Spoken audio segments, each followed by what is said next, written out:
Our members have pleaded for years for us to offer internet service because there's limited to no availability in our area.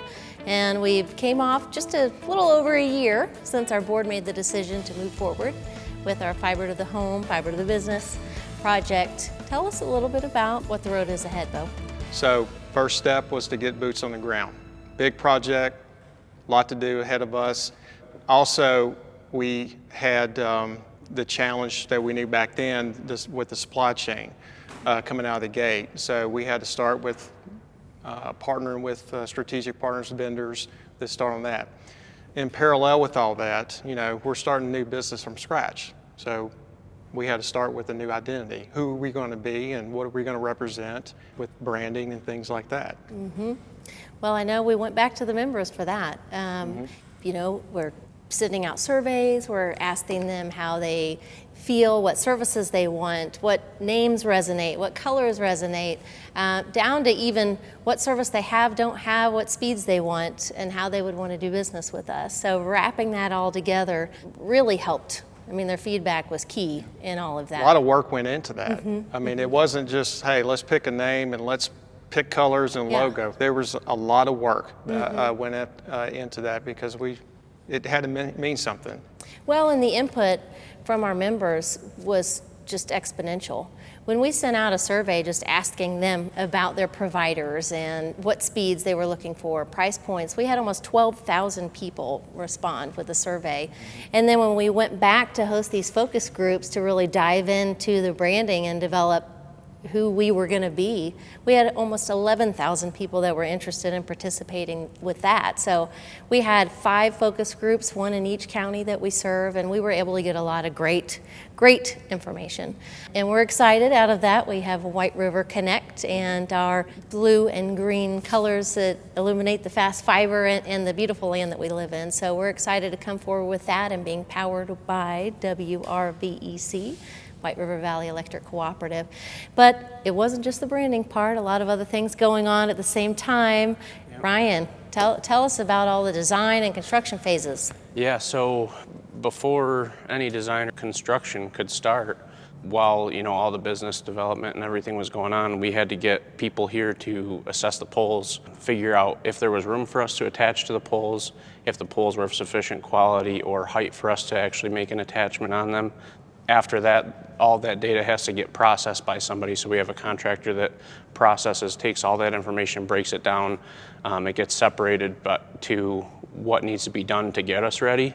And then what are we going to do? What is our actual design going to look like? So at the same time as we're building this network, we're also improving our electric side as well because our poles are getting upgraded. Mm-hmm. Any issues out in the field are being found by either the field collection crews or our actual construction crews because they're touching almost every pole in our system. Yeah, in addition to that, we're also getting fiber to a lot of areas of our electric system where we don't have connectivity. So it's improving the physical structure and it's improving our company communication because we can actually monitor that a lot better. So, helping to illuminate the road ahead, right? Yeah. So you're talking about the design, pole change outs, make ready, all of that type of thing, and then what does the actual construction look like?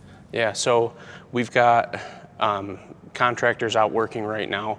There's multiple phases to that. They run the main line, they install MSTs, which are the ports where the actual service connections that go to your house tie in. Okay. Those all have to be spliced together. So there's multiple phases to construction. In addition to the multiple phases of construction, everything else that we've talked about is all happening at the same time as well. So all around our 5 counties, yeah, different phases of this could be working, but everything's happening at the same time to work within our 5-year build out, right? Yeah, we may have data collection going on at the same time as construction in a different area, and lots of moving parts for, I mean, a 4,000-mile project is a huge undertaking, so. Well, and you said parts. I'm thinking parts, materials, inventory. This is a large network. So a lot of material work goes into that, and I know when the order goes in, it's called a BOM. Jay, tell us about the BOM. A BOM, a bill of materials, right? We got a lot of acronyms, and that's the first one we ran into. But with that, we also ran into some problems. We have long lead times on some of this material. We have continued design changes. So what we order may not be needed, or we may need more of it, right? So we're always constantly looking at our inventory, and these BOMs allow us to order phases, because 4,000 miles of materials is a big, impossible amount of material to get your hands on. So we order it in phases, these BOMs, right? What we also didn't realize is all this new inventory. We didn't know what it looked like, how much floor space it took up. So that was a big obstacle that we come our way. Oh, wow. When it started coming in at 4 to 5 truckloads a day, we also realized that we needed a little bit of manpower. It takes a while to get those trucks unloaded, counted, verified, and put away. We also ran out of space. So to fix that, here at the Branson location, we did some groundwork to hold about 200 or 200 plus fiber optic reels on a nice, secure location. We also had to go off-site. We leased about 46,000 square foot of warehouse space, but it was undeveloped, so we spent a lot of time developing it to our needs. Another reason we needed a little warehouse help, but we got that in place, so we're good there. But we also found some synergies. From the electric system that we use to monitor our inventory on the electric side, we realized that we could use it on the fiber side. So as those 4 to 5 trucks are coming in, we have a place to check them in really quick, and as it goes out to the contractors, we can check it out real quick. So that's been really nice. But we're not done. We still have to look at our lead times. We're going to get a lot more money in the fiber optic industry, and it's more money, more people ordering more materials, our lead times. We're going to have to start watching that on a go-forward basis. Well, you said money, and I'm thinking grants. We know that's been a big piece of the pie here, and synergy too. Well, that's something that stuck out to me because that's what our communities are doing. That's how we got these monies. Initially, some of our commissioners jumped on board right away, realizing the economic impact that this project could have on the counties that they serve too. So they provided us a local match, and then we were able to put that together with many, I think over 100 letters of support to go towards our MOBIG application, Missouri Broadband Infrastructure Grant, and yet another acronym. I'm sure there's more as we keep talking, right?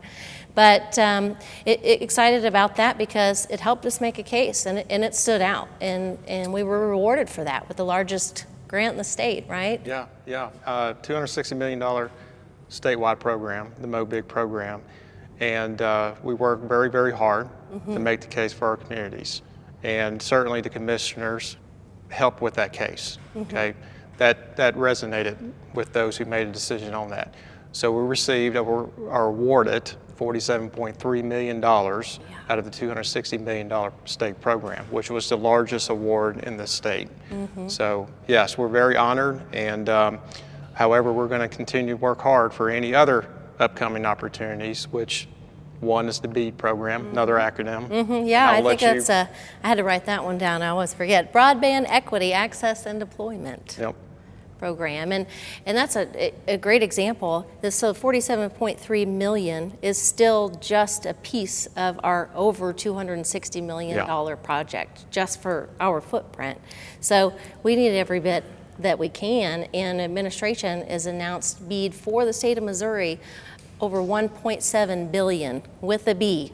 So that's a lot of dollars here, and something that we're probably not going to see again, at least in those amounts. I think you're right. This project's very challenging in terms of the cost of it. Very challenging, a lot of rock, terrain. The construction is just higher than you see in most areas. So the grant program is a big need for us in our communities to make this project a success. We still have areas that we believe that should qualify for the BEAD program. And The difference is $1.7 billion compared to the MOBIG program of $260 million. So this is a huge program. And we do have these areas that we're going to work hard to make our case again and why they should fund these areas. And working hard on behalf of our community, and also strategically work with the state and assure them that we will meet their objectives and what they're trying to accomplish with these grant programs.